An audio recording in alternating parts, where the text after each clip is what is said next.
16 साल का बच्चे क्या करता है, भारत में मोबाइल चलाता है। देखो ये चौराहे में बैठ के इधर मिल जाएंगे आपको, पूरे गांव की बात बता रही हूँ और पूरे स्टेट की बात बता रही हूँ। 16 साल का बच्चा क्या करता है, वो देश के लिए करता।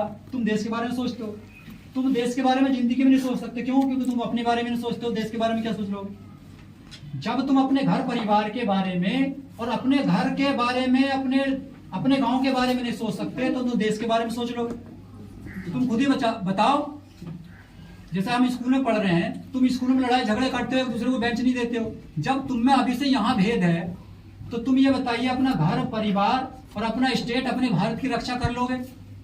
समझ में आ रही है? तो ना तुम भारतीय हो, तुम तो देशद्रोही हो, तुम पाकिस्तानी हो सारे के सारे। अपने ही बहनों के साथ अपने ही भेदभाव करते हो तुम लोग।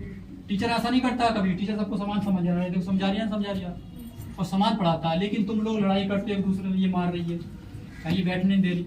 तो तुम लोगों में अभी से यह सिखाई जाती है स्कूलों में बात, माँ बाप नहीं सिखाते ये बातें स्कूलों में सिखाई जाती है, बच्चे को सिखाई जाती है यहाँ पर, क्योंकि माँ बाप तो हमारे पढ़े लिखे है नहीं। उन्होंने तो ना विद्या ज्ञान है ना विद्या ज्ञान है, दोनों ज्ञान से वंचित है वो। समझ में आ रही है? तो ये बातें स्कूलों में सिखानी 100% जरूरी है। अगर नहीं सिखाई जाएंगी तो देखिए, आप लोग चाहे नौकरी पे लग जाओ, सरकारी पे चाहे प्राइवेट में लग जाओ, आपकी शादी हो या ना हो, आप देश को बर्बाद करोगे, घर को बर्बाद करोगे, समाज को बर्बाद करोगे। आप दूसरे बच्चों को भी गलत धारणा देंगे। तुम्हारी शादी होगी एक दिन, तो क्या सिखाओगे तुम बताइए?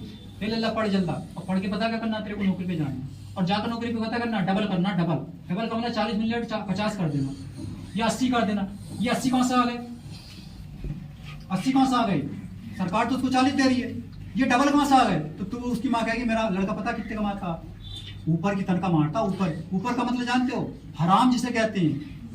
हराम का मतलब जानते हैं? अब तुम्हारे बच्चे भी हरामी होंगे, अब तुम्हारी हर एक नियत हरामी हो गई।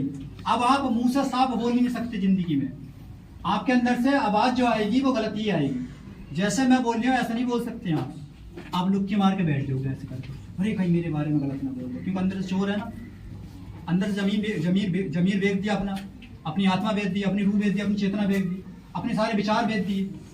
और किसके लिए? केवल पैसे के लिए। तो वो कभी साफ नहीं बोलेगा, उसे कहते हैं गुलाम होना। ये व्यक्ति गुलाम है, ये पढ़ने के बाद भी क्या है, ये अभी भी गुलाम है। तो ऐसी व्यक्ति जो पढ़ लिया है, नौकरी कर लिया, वो आज भी गुलाम है। क्यों?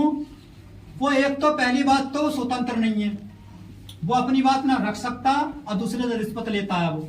यहाँ तक तो हद है, चलो ठीक है, वो रिश्वत नहीं लेता, यहाँ तक तो स्वतंत्रता है उसे, अपने बड़े मालिक का वो कहना मानता क्योंकि वो बड़ा है। लेकिन ये कौन सी हिसाब है, देखिए वो गुलामी करने के बाद भी वो रिश्वत ले रहा है दूसरे से।